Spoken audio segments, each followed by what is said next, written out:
Hey everyone, it's Angelica here, and it is our second update this week. Woo! That means we got lots of cool StarKid stuff going on, which is amazing. And this is an extra special video update because we here at the Weekly StarKid are proud to present our very first live interview.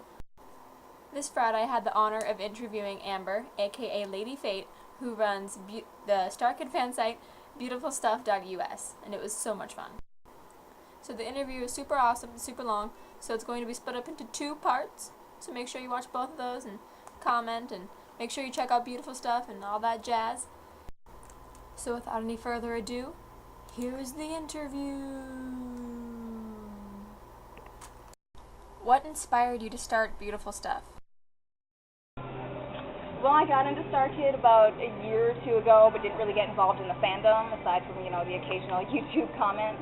And once I got involved in the fandom and saw just how much of a family it was, I really just wanted to start an interactive community to kind of get everyone involved and getting to know each other. And I actually had a Harry Potter website about 10 years ago called Quickspell that me and my best friend made. And of course it was, nothing. It was a blip on the radar compared to MuggleNet and Leaky Cauldron and all that. So I don't know, I just kind of wanted to make the best website I could make for the StarKid fandom and try and be my own MuggleNet this time around. So, When did you start? Well, I started it about somewhere towards the end of June, but it was just like a Weebly site, a free site, and then I just decided if I wanted to go all out, if I wanted to make a real website and truly make it big, that I was going to need to bite the bullet and pay for hosting and pay for the domain and everything. The domain was bought on June 30th. So technically July 1st was the launch, but the Facebook page StarKid Potterhead actually helped me to branch out and really showed everyone the site and got me all of my first likers on my page. So they started promoting me about the 5th of July or something like that. That was really the launch. What are some of the most interesting facts that you've learned when doing the StarKid bio pages? Well, off the top of my head, I can't think of any weird ones except for maybe that Dylan Saunders got a Tic Tac lodged up his nose when he was a child so deeply that he had to have it surgically removed. Other than that, one of the main interesting things that I found is that all of these people have intimidating amounts of experience, training, dating all the way back to their childhood. Darren Criss has been playing instruments since he was 5 years old. Most of them have this intimidating amount of experience, and I'm going as a theater major within the next year, and it's like, oh, is everyone going to be this experienced? I hope not. Other than that, one of the main things that I learned that I was really, really happy about, I didn't know much about Meredith until I did her profile. I'm learning about her and how much of a fan she is all on her own. I think that Meredith and I would just be great friends. Another interesting fact that I learned was a lot of the StarKids haven't actually read the Harry Potter books. I was kind of disappointed in that. But, the Langs, of course, they're still our fandom friends. Which person or people do you enjoy doing photo spams of the most?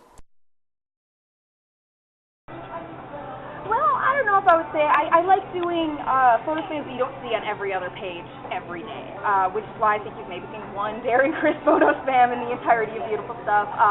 So I like doing Nick Strauss photo spams and Eric Gale, the people you don't see all the time. My personal favorite StarKid to do photo spams of would probably be Dylan Saunders, just so I can sneak some Watsky pictures in there. But anyone who's seen the site knows that about me already. Can you explain your MVP program? So the Most Beautiful People program, or MBP, is really just a Top Liker rewards program where we give incentives for people to be more involved in the page, and we pick our people who are the most active, the people who bring the most to the site, and kind of get people talking and get people interested in things. And everything rewards from edits, headcanons. I do personalized profile pictures and cover photos for Facebook. Of course, we're trying to come up with more rewards and things like that, but 3 new beautiful people are picked every month. The same person can't be selected twice in less than 6 months, I believe it was. I have to check the date. I should have written that down. But it's really, just a Top Liker rewards program. I just like to name things fancily. Which production do you most enjoy making edits for? Well, I wouldn't say I have a favorite production specifically. I'm really looking forward to doing edits for ABPSY, because no one else has done them yet. The only reason why I do edits for the previous productions, even though a million people have done those edits, is because I'm very specific as to copyright. I don't ever use anything that anyone else has created unless I can get written express permission. So I make all of my own edits for every production simply so I can post them on my site as my own. And it's impossible, to track down people that made edits years ago. So that's pretty much, I guess. Which StarKids or honorary StarKids have replied to your tweets? Unfortunately, no StarKids have replied to my tweets. I tweet Nick Strauss almost daily, unfortunately. He has not noticed me yet. World Sports Musical liked a post of mine on Facebook where I told him about an argument I had with my husband about who invented the flush toilet. That was kind of cool. Melissa Anelli has tweeted me about webmistress website advice, which was very awesome, so I look up to her a lot.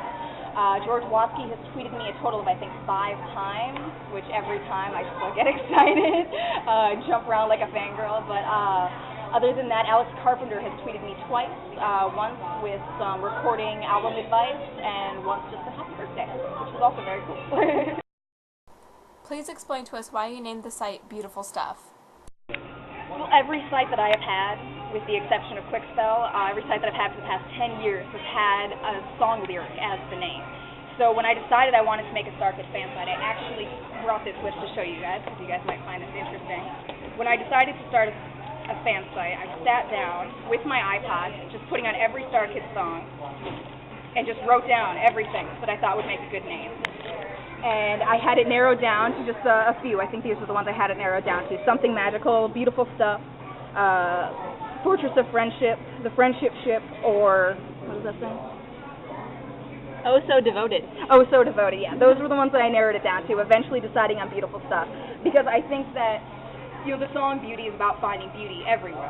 And I think that StarKid just does a really great job of showcasing the beauty in the world. And I think that that's what musical theater is really good for, is, showing that there is a lot of beauty among everything that's ugly. So, and it kind of has just, grown into its own thing, the beautiful people and stay beautiful and everything. It's just kind of evolved. So, going back now. Why did you choose Lady Fate for your admin name? Well, as far back that I've had a website, I've always been a lady something. My dad raised me that every woman should be a lady.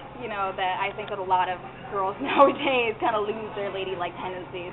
I was actually, back when I was 13 or whatever, whenever I first started reading Harry Potter, I was Lady Malfoy. So when I was going through, I had it narrowed down to Lady Moonshoes or Lady Fate. And you see Moonshoes everywhere. There's, admin Moonshoes all over. So I hadn't seen Lady Fate yet, and I always have to be different. So I went with Lady Fate, and so far haven't seen another one. No. Not to create some disaster if I see another Lady Fate. What kinds of prizes do you have in your raffle? Well, the StarKid gift basket giveaway, which is what it's actually called now instead of the Beautiful Stuff raffle. It has different school supplies, office supplies, some homemade jewelry that I've made, a few things that are going to be going on my Etsy shop once I get all of the kinks worked out. It's a little bit more difficult to start an Etsy shop than I thought it was. And I'm also, because of the prices of international shipping, unfortunately I can't ship solid physical items overseas. So I'm offering hosting on beautifulstuff.us for people to start their own blog or their own website. It's not a StarKid fan site, of course, that would just be weird. But, their own blog or whatever they want to do with my help and, guidance and everything. And there's also a few other things, layouts for existing Tumblr pages that I'll make, stuff like that, to kind of, make up for the fact that I can't ship overseas. Unless somebody wants to pay for the shipping overseas, then I'll send them whatever jewelry or, whatever they want. But unfortunately, it's just not really within my budget right now. I'm trying to come up with more things like maybe like Netflix gift cards or something like that. Buy them a StarKid album or something to have it sent through the email. But other than that, it's pretty much going to be going on every 3 weeks. There will be another drawing. I'm going to be fixing the forms tonight, so we will be able to enter again for the next drawing. And it's going to be going on until the prizes are gone, which, considering how much random stuff I have littering my house, it could be a while. There may even be a post-Christmas giveaway to get rid of even more stuff. So just keep an eye on the page.